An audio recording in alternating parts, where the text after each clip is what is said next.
Party's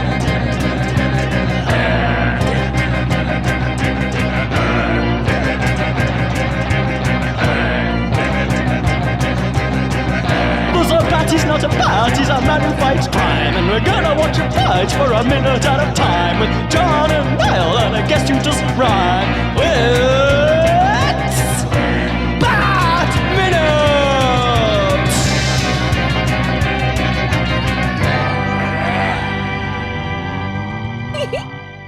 Hello everyone, and welcome once again to Bat Minute of the Phantasm. This is the podcast where the high and mighty come to remember each minute of Batman Mask of the Phantasm, 1 minute at a time. I am one of the hosts, Niall McGowan. And it's me, your wacky pal, John Parker. I love every line delivery, and it's like, the councilman and his wacky pal. Oh, he's so good. He's so good. It's one of those things like, oh, Mark Hamill is a joke. He's that good. He's just the pinnacle of the character. He is, and I normally hate it when people do that voice you just did, right? That, wacky. I normally hate it, but when the Joker does it, when Mark Hamill does it, there's a weird, underlying threat to the way he's doing it. It's bizarre. I don't know how he gets that across. I was going to go full tilt into it, but we have to, of course, reintroduce the guest. Guest this week, of course, is recurring guest and resplendent raconteur Kiri Callaghan here once again. I love it. I love resplendent raconteur. I need that on a business card. Preferably in cursive, I think. Yes. It's got to be. The word raconteur cannot be written any other way. The lovely swirly text, but also it curses whoever takes it. Like, ah. My God. Sometimes I think I'm funny, and sometimes I'm actually right, but this is not one of those times.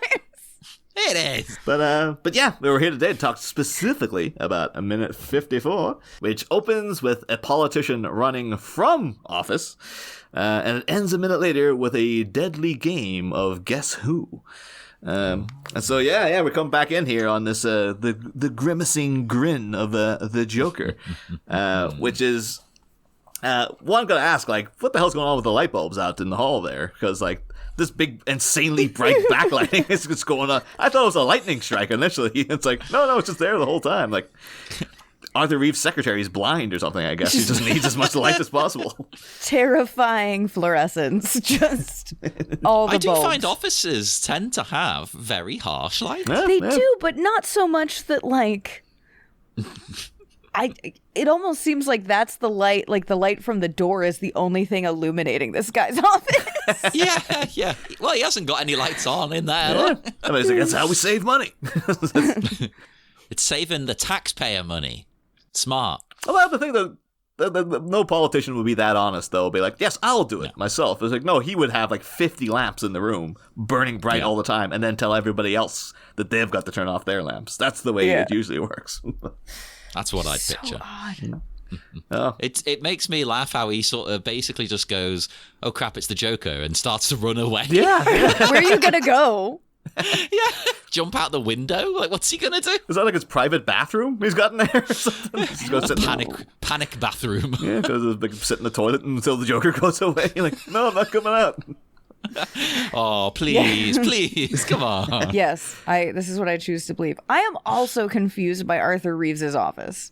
Well, he has the thing. He has what makes sense to me. His desk is near the window, and his back is to the window, facing the door. So when people come in, to the window?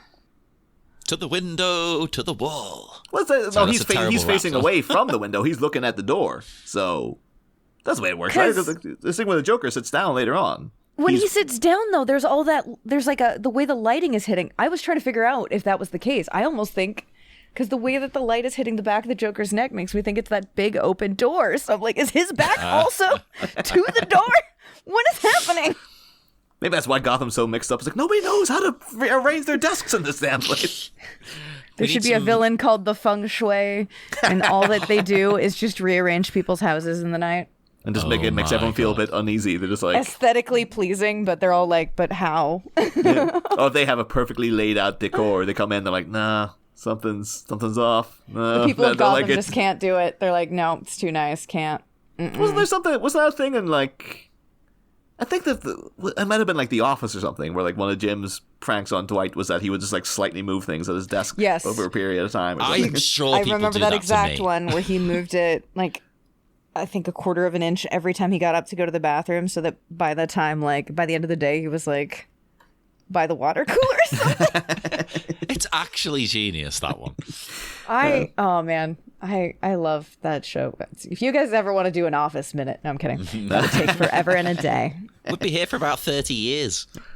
Should mention before he moves out of position, because I'm certain some people in the audience are like their veins are bulging out of their foreheads. Yes, him standing in the doorway, backlit with the hat on and the coat, is very reminiscent of his introduction in '89 when he shows up to Carl Grissom's office once he's been transformed into the Joker, which is actually Dale Kingsmiddle's minutes in the first season. That's what Dale was first on for. Did you remember that? Oh yeah, I remember everybody's position in the first season at least. Yeah, I don't remember yesterday. Maybe you were on for the parade. Kiri, I remember that, and everyone was on that first go I around. remember the parade, that ridiculous parade. We're just like, what is happening? I'm here for it, but what are we doing? Are you happy to be reunited with the Joker? Because that's like, you were there for Joker moments in the first season, and now it's been absolutely. like 3 seasons, and now you're back with him again. I love the animated series Joker. Like that's probably my favorite Joker. Yeah, is the animated series, and I love Mark Hamill's Joker. I was like, yes, this feels good. Do you remember when like you first pieced together that like it was Luke Skywalker as the Joker? Because I think a lot of people. I do remember. It's like a big revelation for some people. I was. I'm gonna be really hipster about this for a minute, because it was after this, because it was 1995. So I think this came out in 93. But I'm a big fan of point-and-click adventure games as well as like RPGs. And there was one that came out in 95 called Full Throttle. Yes, where I love that. Mark Hamill played the villain, Ritburger. And he was amazing. Yeah. And I remember, I think that was one of the first times I started seeing, because I saw his name in the credits, obviously, I was like, oh my God. Because video games will do like full things and whatnot, and I got really excited about like, oh my gosh, this is Mark Hamill. That's so crazy. Oh, and actually, isn't that game made by LucasArts? It is made by LucasArts. There's the connection as well. Eh?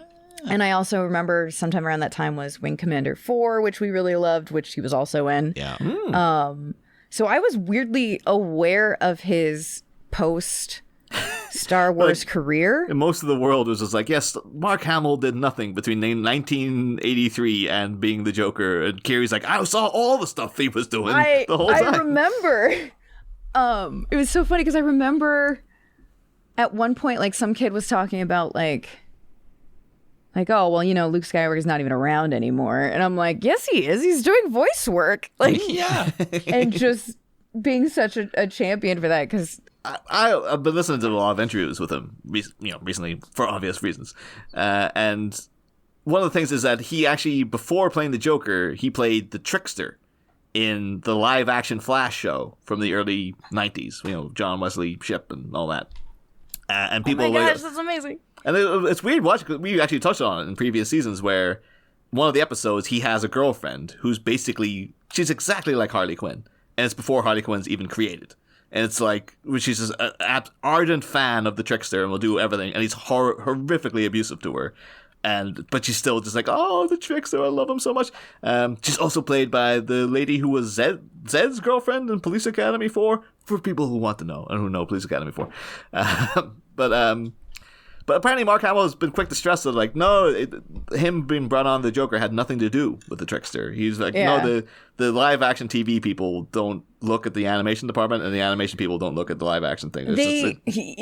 Unfortunately, the delineation between animation and, like, even the writing, like, you don't... If you write for... I don't know if you know this. If you write, because we're in the middle of a writer's strike right now, if you write for animation meant for children, like I think Family Guy and Simpsons is like one of the few exceptions or whatever, you do not qualify to be in the WGA. Animation writing is completely different. Why? I don't know.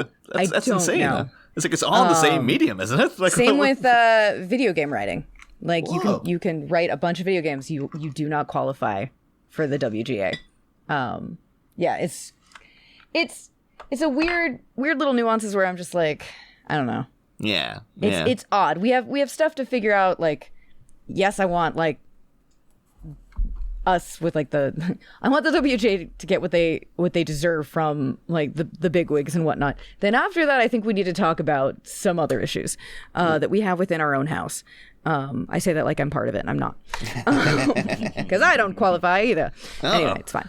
In a way, though, I can kind of understand video games. It's like, well, that's not broadcast or anything, but then like animated television shows are still broadcast on the same thing as other television shows. So, but like if you write a film for streaming, you also still qualify. So it's like I don't know the exact rules. There's just I don't know. There's some weirdness around it. Yeah. I never understand that stuff. Yeah, I don't either. But anyway, going back to yeah. But I should also mention though that because Mark Hamill came on the legendary turn as the Joker, but by the time they got to Justice League, and they were bringing in as you had episodes featuring focusing around like the Flash and things like that, they actually brought Mark Hamill back as the Trickster in it. And it's amazing to see because it's just so different. Like he's not doing the Joker voice or anything like that. Hey. But they've actually drawn him to look like Mark Hamill as well, which is really weird because you're like, I'm used to him knowing it's him doing the Joker who looks nothing like Mark Hamill, and then seeing Mark Hamill's voice coming out of a guy who looks like him, but he's the Trickster. That's freaking great. And they have a whole thing where like they emphasize that he's like the differences between Batman and the Flash are like Batman, of course, was landing on people, beats up criminals, sends them to Arkham. That's the end of that. And when the Flash comes in and he knows the Trickster's been up to something, the Trickster's completely insane. So the Flash comes into him, and he's just like, "Hey, buddy, like, are you off your meds again?" I love that so much. And he's just sitting going like, yeah. What have I been doing? Like, and the Trickster has a kind of moment of clarity.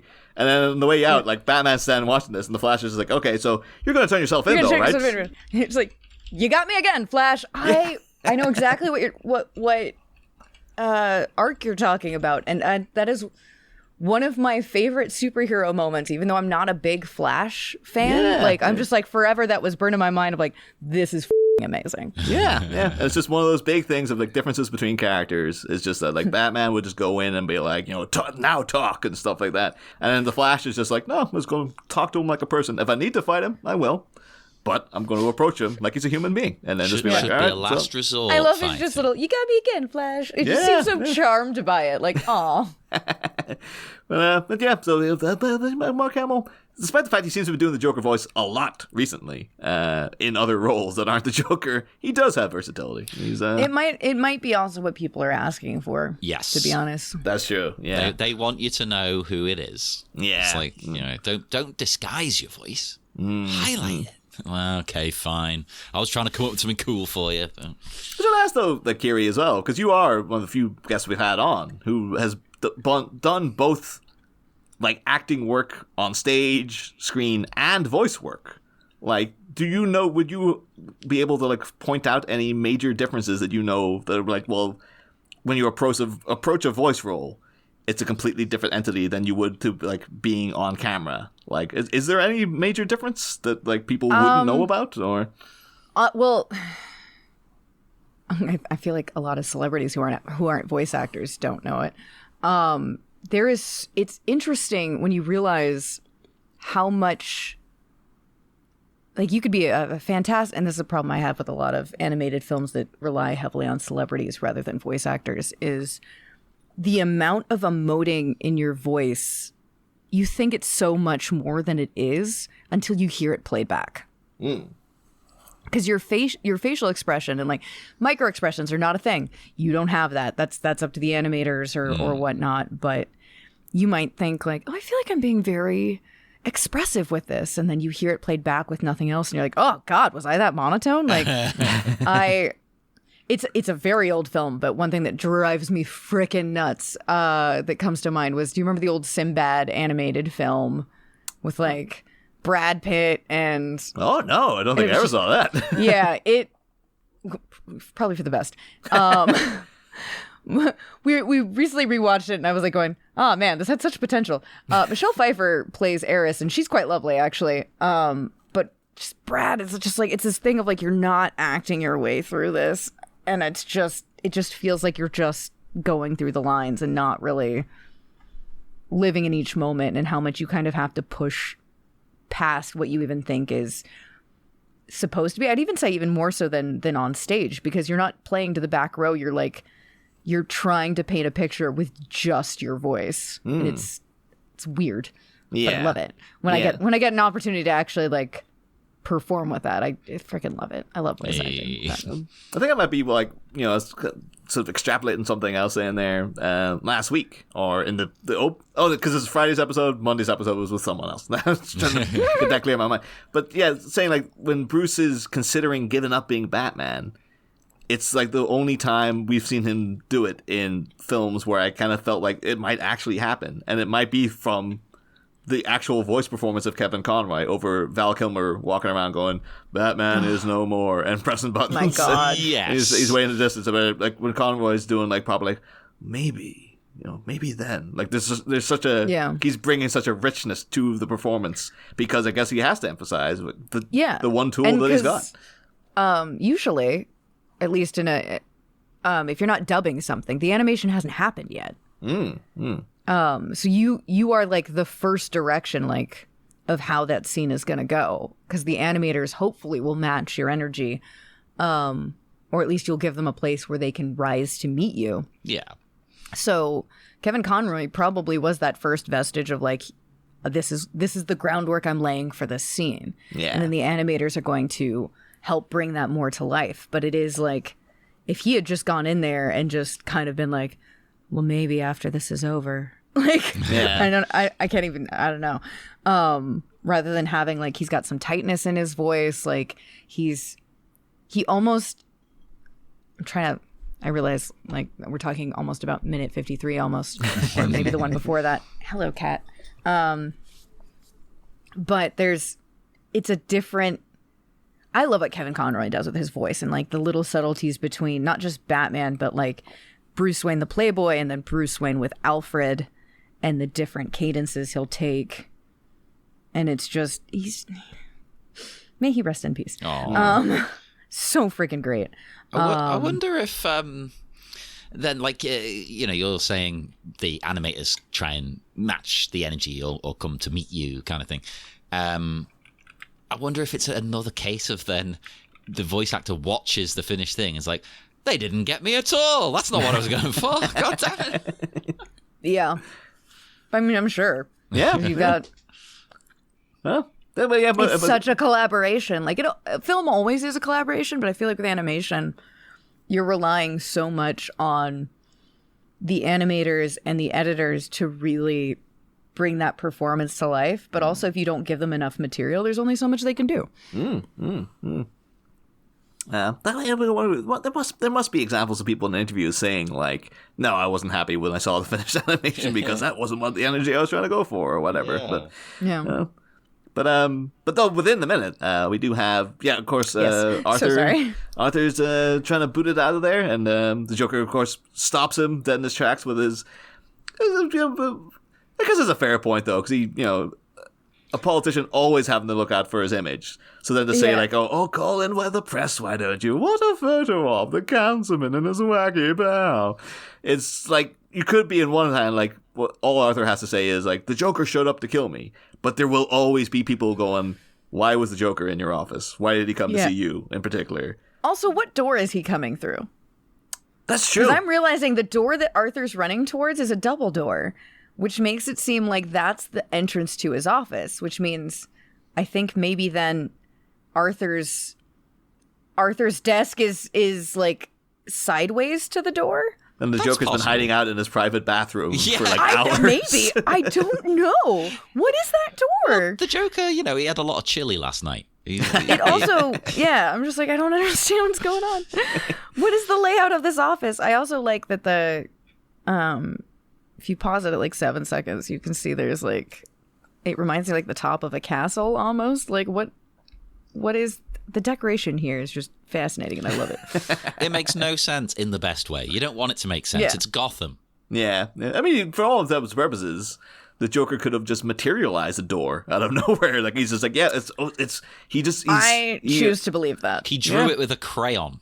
Yes, and then he was stepped through. Yeah. Like, he's like Beetlejuice in this movie, where it's just like, he's just not a part of it until he's summoned, and then he's just everybody's problem, kind of thing. Like, literally, Sal Valestra happened to say his name 3 times, and like, hey, now you got the Joker to deal with, kind of thing. I like you mentioned the line earlier, what a photo op, the councilman and his wacky pal. And I liked it because I thought to myself, like, is he essentially saying that if he goes anywhere or tries anything, then he's going to make it look like they're buddies. Best buddies, lovers even. They're in cahoots, Yeah, I think that's totally it. It's just no matter what way you... To actually, to bring up another Mads Mikkelsen thing, he made that really heartbreaking movie, The Hunt, a couple of years ago, where he was accused... He was a teacher falsely accused of, assaulting a child, basically. Didn't do it. But by the end of it, he's proven innocent. But even then, there's still doubt in people's minds. That'll always be there, yeah. It'll always be with him. And the thing is, no matter what Arthur Reeves does in this scenario, some people will be like, but why was the Joker hanging out with you? Like, why was the Joker in your office? And he's like, no, he was there to kill me. He's just like, people will still be like, no, I don't, it seems a bit suspicious, though. The Joker's just hanging around your office. So, like, it's... Why was you even on his radar? Yeah, why does he care? But you're after Batman. He's after Batman. Surely you guys should be working together, should you not, really? That would make more sense, apparently right? you are working together. Maybe that's why you're working together. That's what's great about this Joker. Maybe that's why you're after Batman. Like, he can plant all of these seeds, all these things we're now talking about, with one little fun line. Yeah. He doesn't say any of that stuff. Great. His wacky pal. Yeah, does a little eye roll thing. And I love that this Arthur going from sheer panic into, like, sassback mode. Of just like, you're no friend of mine. You're not my friend, guy. I'm not your buddy, friend. I do wonder, though, like, how much Arthur really knows about the Joker in terms of, the dialogue lays it out that, like, the Joker comes out with, don't you remember you, me, Sally, and the gang? And Arthur's like, what? I didn't know what was going on. Like, I worked for Bowman. I didn't know what he was doing. I have no association with them or you. That's the old Nazi defense. You can't say that. Like, I was just doing what I was told. Like, it could be that the Joker showed up and he was just like, I panicked because it's the Joker. But he doesn't seem to have any revelation. Or like, what? You were one with the Valestra mob? He seems to completely understand already that the Joker was with the Valestra mob, which makes me think he's totally lying here. He did work with Sal Valestra more in the interim. He was fully aware that gangster went on to be the Joker. Oh, I think he is lying, yeah. Yeah, because Bruce Wayne didn't know that. But Arthur Reeves doesn't seem to have an oh no moment. He's just like, of course I know that you were with the Valestra mob because I knew that. Like... I've known that for 10 years. I think the 4 key guys in the picture and then him, they're the only people who know. Yeah. Unless, like, when he met up with Valestra later, he was like, that psycho clown, he used to be my lick spittle, like, way back in the day. But no, so I think this is all political deflection of just trying to play it cool now. He's like, might as well be slicking his hair as he's saying, like, I have no association with them or you. Like, I worked for Beaumont. Like, I didn't know what he was doing. Yeah, right. We don't buy it. Sure, buddy. And just again, this fantastic delivery from Hamill. Like, but you knew about it afterwards and put it to good use, eh? That's a good revelation about Arthur as well. So it's like, it's proof he's just lying because he found out about it and he could have then made a statement or done something, and he's like, I'll use it to my advantage. I think I'll just use it. That's also just kidding. I've been quite considerate of the Joker. It's like, is he the type of guy who would always send you a birthday card or a Christmas card? Because he's like, I remember everybody I meet.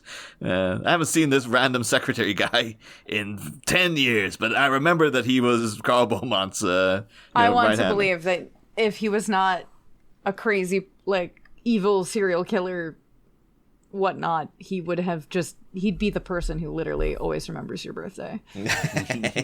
always a Christmas card, always a birthday card. Joker's there for you. Like, hey, There is at I the end of remember the you. episode Joker's Favor where he just like randomly makes like some random member of the public who he kind of like has a little fender bender with. And he's just like, someday I'm going to come for you and you're going to owe me a favor. And it's supposed to be like 7 years or something passes. And the Joker shows up looking for his favor to be done. It's like, I guess he just never forgets. Yeah, you shouldn't. If someone promises you a favor, hold on to that. Yeah. And it's so, we have then a little dialogue interchange of, and what do you want? To find out who's ice the old gang. And Reeves throwing out his steadfast line of like, haven't you read the papers? It's Batman. Because he really, really hates Batman. I like the Joker, though, is like, even though he hates Batman, he's like, I know better than that. I know that's not him. He wouldn't do it. Yeah, but he did literally see him as well. He saw the Yeah. Phantasm with that little camera in Valestra's lap that he had before the bomb went off. Such a weird way to do that, too. I'm just like, all right.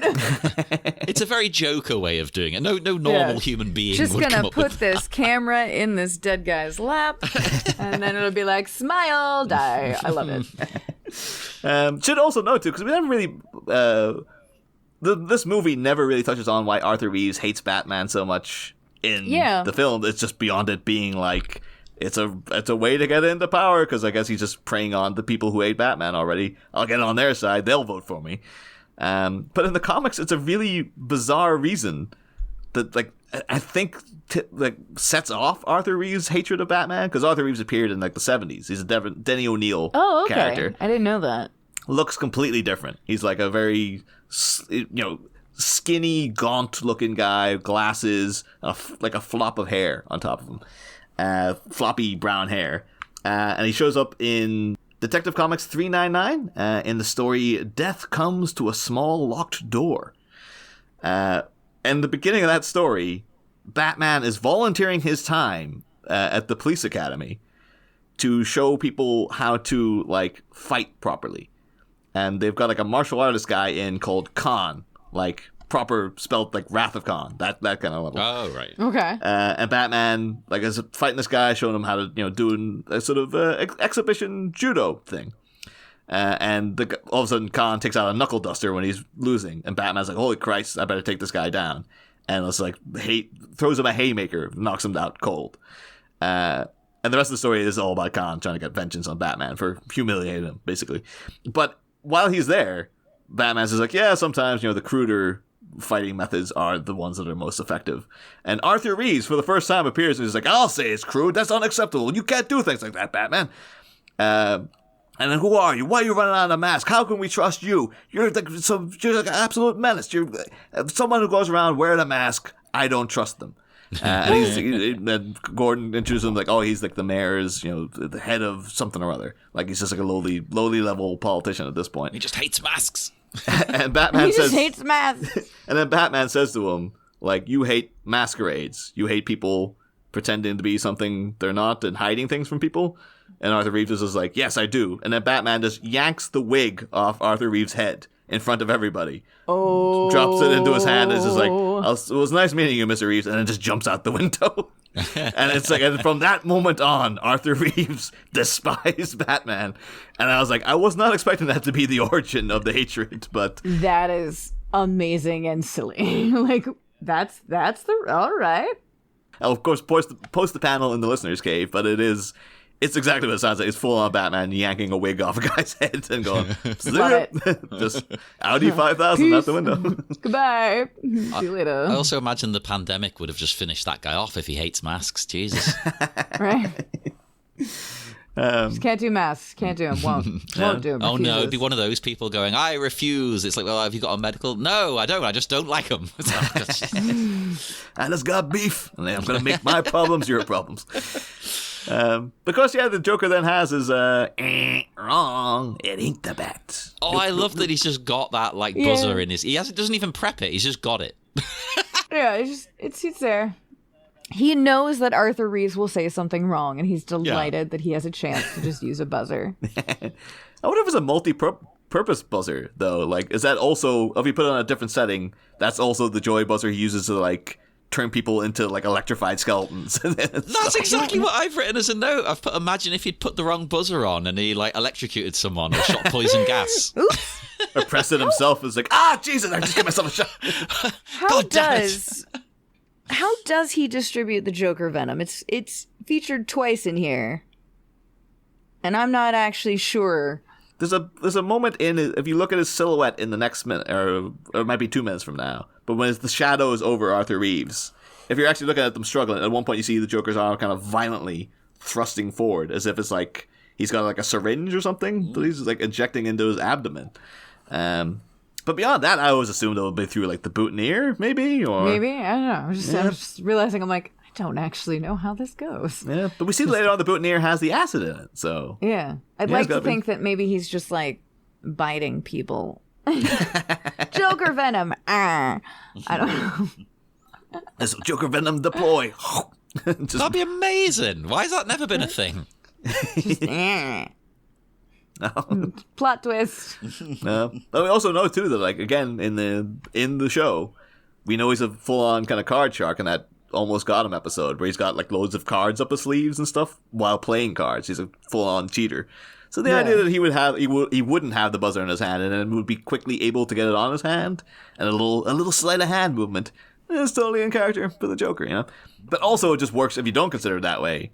It's just, he is like a proper cartoon. Like like when Sal Valesser showed up and he did that, he just had a sound effect as he jumped in front of him and stuff. It's like he's working on, you know, Bugs Bunny logic, whereas everyone else has kind of been more grounded logic, and it kind of that contrast makes him work so well. Yeah, so. it makes it more terrifying, is like that, because if you think about, like, even if the Warner siblings came to life, but I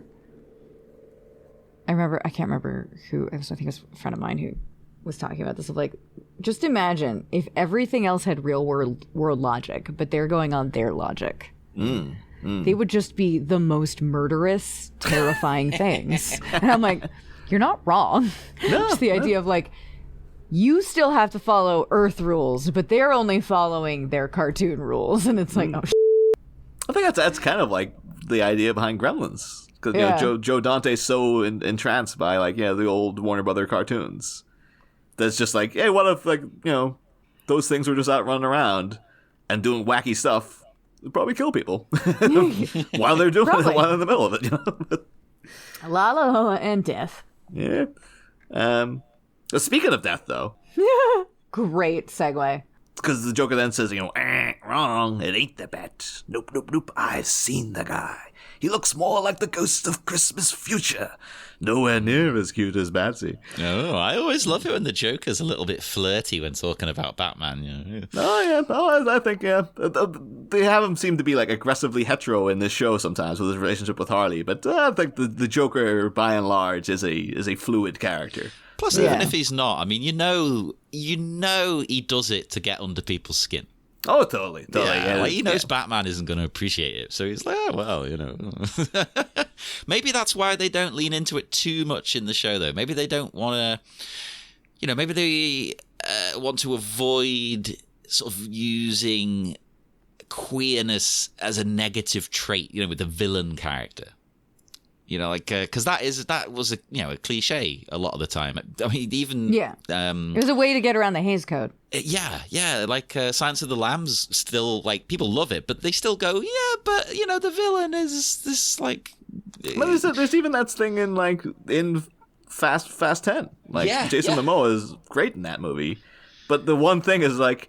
Yeah, he's very queer-coded, though. He is. And he's against Dominic Toretto's aggressively hetero life. It's very, like... Yeah. I mean, I love watching him, but there still is that little niggling thing of, like, yeah, why does the gay guy have to be the bad guy, though? Like, it's not that he is gay. Like, well, that's how they get around it. They're like, well, he's not gay, he's just camp. He's just very camp, but it's like, but the coding's still there. Maybe you're not consciously doing it, but, like, him sitting painting his nails and stuff, it's invoking... There's a certain audience who are going to interpret that. And been like, yeah, that's right, you know, that kind of way. And do you want to lean into those people? No, you don't. But then also, queer people often have a history of connecting to the outcast characters, the misfits, and things like this. And that you know, the Joker is that. I mean, we had Vera Drew on this very show earlier, trans creator of the People's Joker, and that was her whole thing. It was just like, the Joker he appeals to me much more than Batman does, because he is an outcast and stuff like that. And to someone who doesn't follow your rules. That's the thing. Doesn't follow your rules. Society forced him to be an outcast in a way, and he's like, well, I'm going to own it then.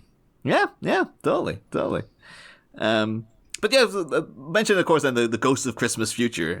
For the first time this last Christmas, I actually read A Christmas Carol. Not just really? watched one of the 10 billion versions of it that currently exist, and I'm sure are already in production for this Christmas. Oh, in England, there's a new one every year. Oh yeah. Oh, the Hallmark Channel and stuff. Those are like, oh, it's it's A Christmas Carol, but it stars, I don't know, friggin' Sheldon or whatever. Go ahead and make that one. Some guy from The Voice. Yeah. Oh no.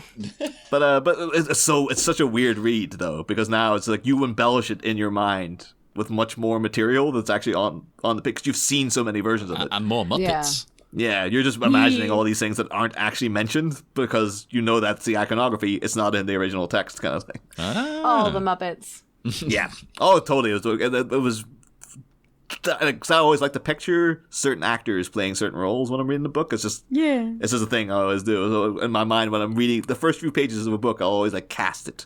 Yeah. Be like, well, so I can get a clearer mental picture as I'm reading along.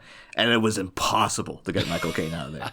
Impossible. He's too good. He's perfect. Yeah. Because I was trying to lean into like an Andy Serkis type kind of thing. I was like, nah, it's not quite there. I was trying to age him up and stuff. It's like, it's Michael Caine. He keeps coming back. He just keeps coming back. Just embrace it. Embrace it. But it's very blatant though when you get to the Ghost of Christmas Future that it's death. It's just the angel of death. And use that into a little segue because I know you're a person who likes to cosplay, Kiri. I've seen it on your socials and whatnot. I think Sort of. years ago, Many years ago. you cosplaying the figure of death from Neil Gaiman's The Sandman. Amazing. Yeah. I think proper old school. That it was just straight out of the comics and stuff. But did you know that Paul Dini was originally planning to work The Sandman and Death into a Batman the Animated Series episode? Everything's I connected. actually did not, and that's amazing. Yeah. It's dealt with in he's amazing. He wrote an amazing book called Dark Knight: A True Batman Story. There was a comic book about his. It's all set during the production of Mask of the Phantasm, where he was like viciously attacked on his way home from a date, like nearly killed, and it kind of philosophically threw him for a loop, where he was just like, "How can I write about a hero who comes and saves people when like I just had something this horrible happen to me and I'm just really depressed?" And it's kind of weird because it's like he's got a dream job and it's like everything's going great for him, but he's just so down on himself the whole book. You're like, guy, your life is awesome, man. What are you talking about? But yeah, that's what happens to everybody. If you're just even if you're on top, you're still human. You're still gonna feel like things aren't so great. But yeah, so around that time, he details, and Neil Gaiman has backed this up in interviews as well, where he's predates it a little bit earlier, but Dini says this happens during the production of Mask of the Phantasm. They were talking about having a Vertigo crossover, and him and Bruce Timm and Neil Gaiman were looking to get in John Hurt, divorce Morpheus and stuff. Oh, John Hurt. Yeah, other great and tragically departed actor. But in this book as well, Dini lays out exactly what the storyline would have been, and it's. I don't know if it would have worked as a Batman animated episode, but it's great as just a standalone Batman story. Because it starts with Batman going to rescue a group of like political hostages from the Joker. When he gets in there, the hostages aren't there, but all of a sudden a lot of vines come and like entangle him, and vines come and entangle him. What happens? The Scarecrow appears and then blasts him with fear gas. Killer Croc comes out of nowhere, starts beating him up and stuff. And the Joker reveals like, no, the hostages aren't here. We've all just teamed up to finally kill you. This is what's going to happen. If we finally, You are having a terrible, no good, very bad day. That's what's happening here, buddy. that's the pitch. And eventually Batman manages to get away from the vines and stuff. Oh, that's Poison Ivy, just in case people didn't put that together. And gets out to the Batmobile. And as he's in the Batmobile, the Riddler throws in a bomb, like a Riddler bomb, blows up the Batmobile, as he did in Batman Forever, which is weird because this would have predated that, but whatever. And Batman at the last minute uses gets a grappling hook, shoots it up, and attaches himself to a gargoyle, zips up, and then just starts hanging, kind of in a daze. Grotesque, Niall, not gargoyle. They specify maybe they were going to animate a spout, John. I don't know. Yeah. But while he's up there, he goes into kind of slips into a bit of a coma, really, and therefore enters the dreaming. And in the dreaming, Neil Gaiman's death approaches him. And the artist has done it's in the comic, they show you this whole story. The artist has drawn very differently. Death's got this weird chin tattoo and stuff. It's that's not like any version. I love the Sandman comics. I've read them all multiple times. Death never looked like that before, but whatever. And Death comes out and goes hey buddy, time's up. You've avoided me for long enough. It's time to go. And out of nowhere, Morpheus appears and says dear sister, he's a guest in my realm. Might I have a moment of your time? And then he basically negotiates with Death to say can I just have a talk with Batman? Could I bend his ear for a tick? Yeah. And he comes out and basically says to Batman, you don't seem to realize that you are a massive part of the dreaming now because of your impact. Criminals dream about you every night. You've inspired some criminals to give up crime because they're just so terrified of you. You're their nightmare. And so you're very powerful in that regard in the dreaming. And also, normal people dream about you as an aspirational hero figure. You're a symbol of hope to them. So they really think that they're having dreams about being a hero like Batman. And so, you're doing a lot of good in this world. I think you should continue. And it basically comes down to Dream, Batman, and Death. As kind of going you can go with her and you've earned your eternal rest. Or you can just keep...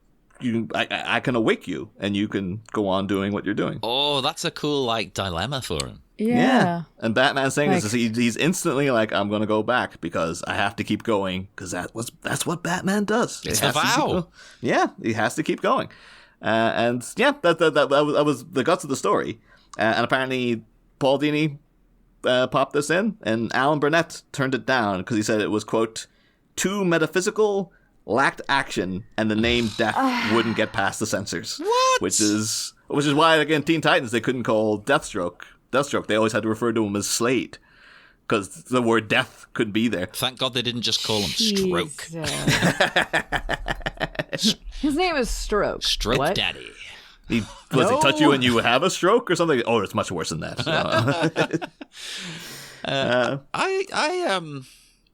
I'm kind of... I like the idea. I think they should have gone ahead with it. I think they're being stupid to reject that. That's really cool. What do you think, Kiri? Because I'm assuming the fact you cosplay as the character, you're probably a fan of Neil Gaiman's... No, never heard of him. Honestly,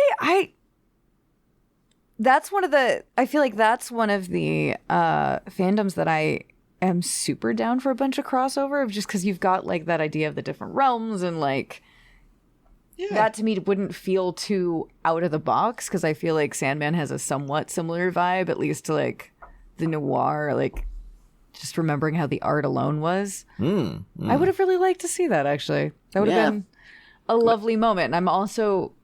anytime a note is there's not enough action, especially with stuff a big problem I've had with some of the Batman media in the past is just, especially the movies, I'm this man is supposed to be the greatest detective.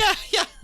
And all he's doing is punching people. Okay, I think you will like the Batman then, because you actually get to see him investigating. Yay! He's doing a lot of it is a buddy cop thing with him and Gordon. Their dynamic is so good in the film too. It's so fresh and different as well. It was such a shock. Batman is investigating. Oh my god! As he should. I mean, honestly, that's why I loved a lot of the Arkham games. Is I felt like I actually got to investigate things.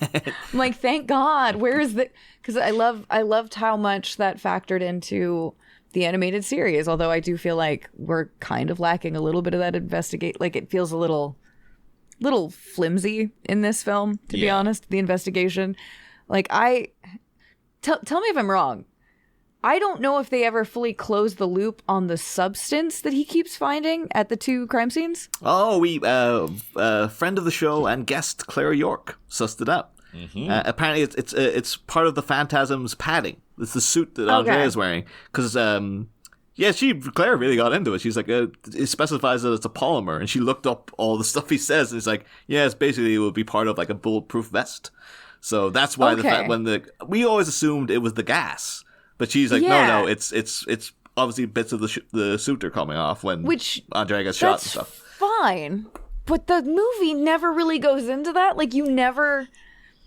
I kept just trying... I wasn't going out of the movie. I should have done some research. I just kept rewatching him doing his detecting, where he gets to like, what's one of the shell corporations or whatever, like Tool and Die. I'm like, does it have to do with that somehow? It's a really loose connection. But I'm like, it never actually says, does it? And that drove me nuts. I was like, wait... Because they put such emphasis on it that I'm like, and then this is going to come around where he finds that substance on the locket? Or I don't know. Yeah, something? It does feel that, like, he should be like, after spending the night with Andrea, he'll notice something on her dress or something and be like, wait a minute. Just like something of that substance. You are literally highlighting trace evidence twice, and then we never get the payoff on it. That is true. I never considered that, because Batman kind of susses out that it's Andrea off screen, right? He's just sort of like, I was there, and then the Joker does that phone call, and the plane shows up to blow up things or whatever. Yeah, and after that, he just knows that it is. Like, there should be more of a, like, Will Graham at the end of Manhunter putting together, like, you've seen these films, haven't you, my man? Like, that kind of thing. He never does it. He never has it. Like, oh my God, it's been Andrea the whole time. That's true. Yeah, I never thought of it. There should have been something with that gravitas, but anyway. No, that's the one thing that's missing from the Hannibal TV show, too. That's one of my little pet peeves. Like, Will Graham never susses out who the Red Dragon is in that show. Things just happen. But anyway, before we can't get too far into the weeds on that. Well, you know what I need to mention as well? When you brought up the Ghost of Christmas Future, in the draft script, he says the Ghost of Christmas Past. Really? Yeah, and I wondered why the changed. Well, I know why they changed, but why did they go with that initially? Oh, I imagine it's probably whoever wrote that line did not realize the Ghost of Christmas Past traditionally is a child. I know they were like, hang on a minute. Like, I believe in the text, it's fairly often described as a young, angelic, like... Yeah. I can again, because I just read it there a couple of months ago. It fluctuates in age, so it appears in one moment to be like a decrepit old woman, and then will turn into like a young boy, and then it goes back and forth depending on the angle and stuff. I was originally going to say that sounds bad because, like, Christmas Past, it's supposed to be your past almost. It's like your child self. But I suppose you could then interpret that as like time is cyclical. Like things, coming and going. The past is the future, is the present. Everything's connected. Yeah. The ending is the beginning, is the end is the beginning. Is that what you try to drag us back into Batman and Robin, John? But in the book, I'd forgotten it. It's been a while. If it's constantly changing, that doesn't really work because, like, looks like the Ghost of Christmas Past at any given moment. It was like the Joker going like, "Oh, it looks like the Ghost of Christmas Past." It's like, "What? It's a kid? Like what? No, with the cape and the scary one." It's like, that's the Ghost of Christmas Future. Do you mean the Ghost of Future? Oh, my bad. Okay. It's been a while since I've read it. Okay, leave me alone, will you? I want that. That's what I want. It turns out the Joker doesn't know his Dickens as well as he thought. I really wanted to just be that moment of like, oh fuck, my bad. Nah, you've always got your mind on his Dickens. What's Dickens? Look, when you're terrorizing Gotham, you only have so much time to pick up a book and read, let alone reread. So he's a busy man. Yeah, although he does seem to be reading the papers loads. And this movie is like, I had been reading lately, the old guano man. Current affairs are very different. Yeah, Arthur Reed's like, haven't you read the papers? Like, yes, I've been reading the papers. Religiously. I have a delivery every day to the theme park. I'm not decrepit. There's no TV out there, nothing else to do. But the one time, like, the ending line, though, we get from Arthur is his, like, you're saying it's someone else. It's the one time, actually, in Hart Bochner's delivery, because apparently, Kiri, and I don't know how you feel about this, some people have said that Arthur Reeves is a too obvious red herring. that he's like, oh yeah, of course it's gonna be. You're meant to assume it's him, and I never did. Are we? Are we Yeah. meant to assume it's him? Your reaction was my reaction when I first heard that. I was like, I never thought it was supposed to be Arthur Reeves. The moment at the very beginning, I'm like, Arthur Reeves seems like such a little whiny pissant. Yeah. That the idea of him putting on the Phantasm's cloak and going out and like fighting and jumping on, I'm like, no, there's no way this guy's jumping on a moving vehicle. Not happening. 100%. Yeah. So it never, that admittedly never occurred to me. But I will say, even though I was like, I'm pretty sure it's going to, like, I mean, I saw it when I was younger. And I don't remember what I thought then, but like rewatching it, because I hadn't seen it since like the 90s. Rewatching it, I was going, I'm pretty sure I remember this being Andrea. But also, girl, what Under Armour are you wearing that's giving you like these shoulders?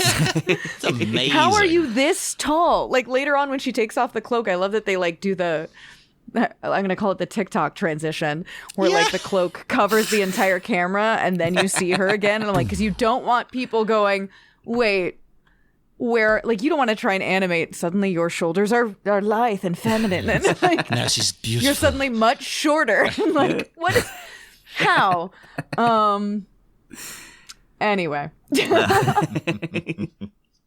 But the Hart Bochner's delivery here, he almost does have a kind of a vibe of like, you're saying it's someone else, like as if he's trying to imply like it's me, but like, what, oh, you think I wouldn't know anything about that now, Joker? Oh, Like, no.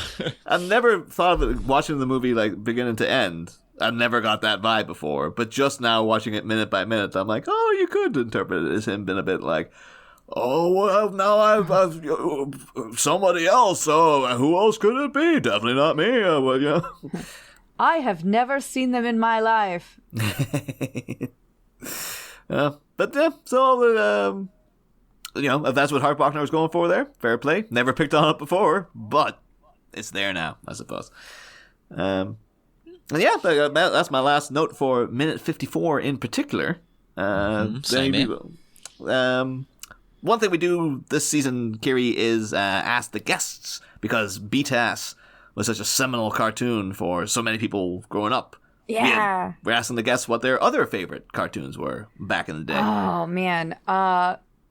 Gargoyles was a big one for me. Also, Ephraim Zimbalist did a voice on Gargoyles as well. I'm not surprised. Because, oh, man. It was Shakespeare. It was, I mean, if you've read Alice at all, you'll be like very not surprised by like, oh yes, of course you liked Gargoyles. It's got Faye, it's got Shakespeare things running around rampant. I very on brand for me. But yeah, I think that was a big one. I'm trying to think of like when I was younger. I think that's the big one for me when I was younger. And then like Sailor Moon and Hey. I think those were the main ones that I watched when I was younger was those. And then occasionally I'd watch Disney Saturday mornings, but I wasn't super big into a lot of it. It was just something to watch. I did really enjoy Goof Troop when I caught it, but it wasn't something I actively sought out to watch. Yeah. You sound a bit like me. Like, I didn't grow up with lots of cartoons. I was more into live action. I don't know what was wrong with me as a kid. There's nothing wrong with you. We also just like I don't think I ever got the hang of like understanding TV scheduling. Yeah. So as a kid, it was sort of like I knew after school if I ran home soon enough, I would catch the end of Dragon Ball Z, which I didn't really care about. But then I'd be home in time for the beginning of Sailor Moon on Toonami. And then other than that, it would be like, it's nice if I catch it, but I never actively sought it. You had to plan your whole day around what you were going to watch back then. Kind of, yeah. And looking back, I'm like, oh, there is so much here that if I had just been like, it's the ADD, it would have made so much more sense. Yeah. But alas, I never made that connection when I was young. I was like, why is this so hard? Oh, okay. You should also point out too, because Kiri, you're a big Shakespeare person, like one of the most big Shakespeare persons that we've had on the show. Kevin Conroy has frequently cited, like when he was in his audition, and they pointed out to him, like, we don't want Adam West, like we love Adam West, but we're not going for that. You have to think of a guy who's like lost his whole family, and it's Hamlet. That Kevin Conroy was like, oh, so it's Hamlet, and they were like, what?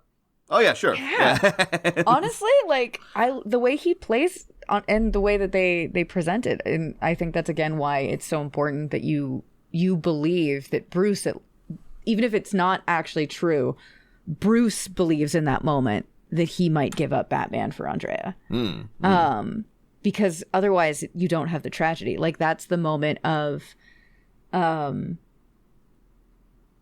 that's the moment that makes like the end of it finding out like, oh, it was you the whole time. And I actually think that's kind of why we are given a little bit of a disservice that we don't get that reveal moment with him of realizing like, oh, it's you, because that's letting go. Like that means you can't have this life together. You can't do this. Like that's not just realizing, oh, it's not just a villain reveal. It is losing everything that he was starting to believe again that he might have. That's the Sweeney Todd moment of realizing Mrs. Lovett lied to him about his wife. That's the Macbeth hearing that his wife has died with the Tomorrow and Tomorrow speech. And I feel like it's kind of sad we don't get that lovely little, and I get it was probably time because they were trying to clearly keep this around an hour. But that would have been such a, and it's not action filled, but I think that's such a beautiful moment of, like, if he was a different person, it would be like, I was such a fool to believe I could have this or something. But it's like,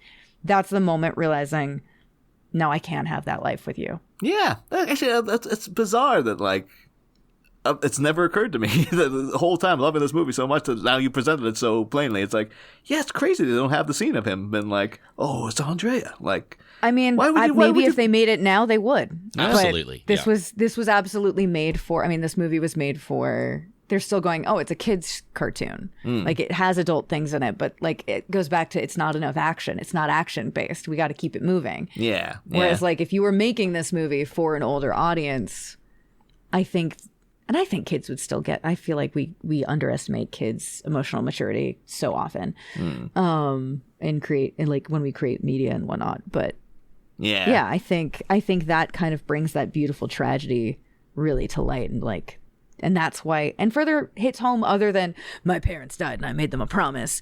It's reiterating that thing of like, I can't have this life. And I feel like the world is telling me again and again, I can't have this life. And I think that's more interesting than just having him brood about the one singular event. Yeah.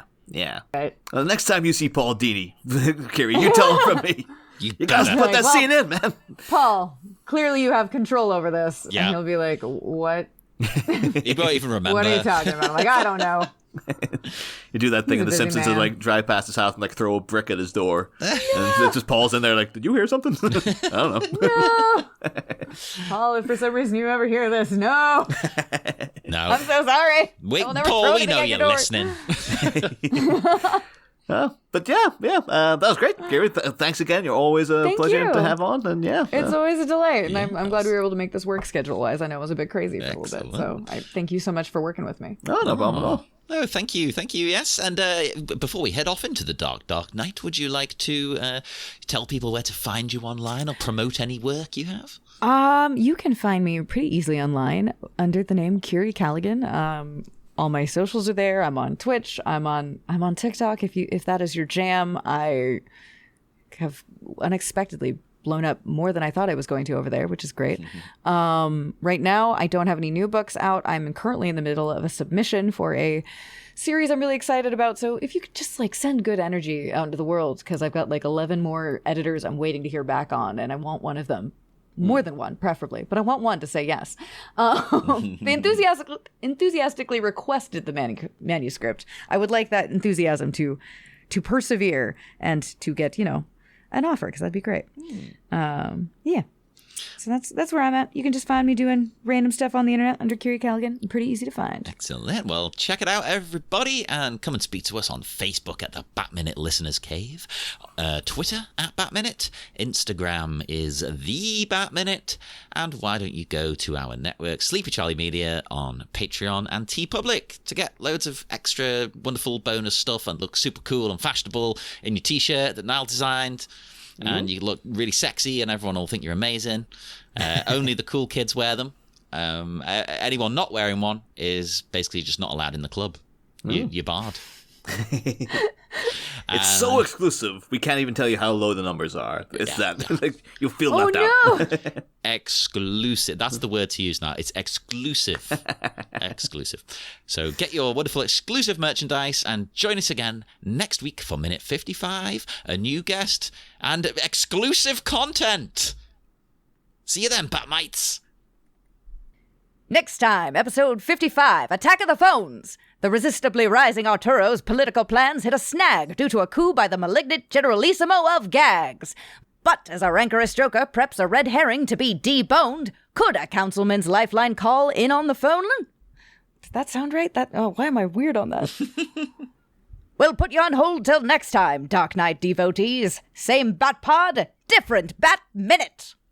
Must top top, tiefin tabitanem.